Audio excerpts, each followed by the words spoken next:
Tribit recently sent me the Stormbox Flow, so today I'm going to unbox it and see how it is. Opening it up, it does have a very nice packaging. Here's the speaker itself.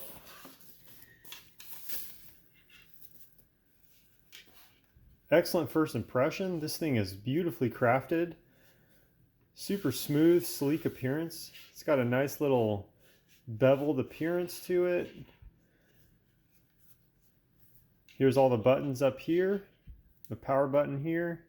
You got volume and your play pause button, Bluetooth connection, equalizer. It's got these little rubber nubs on the back so you can lay it flat. And they're also on the bottom too, so you can stand it upright. That's pretty cool.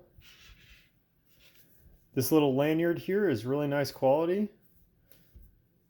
It's got this little loop here that you can cinch down to tighten it up, put it around your wrist or whatnot. Also in the box, you have a USB-C charging cable, and then you have your instruction manual. Pretty basic, but looks like everything you need is included. I'm excited to check this out. Stay tuned for my thorough evaluation.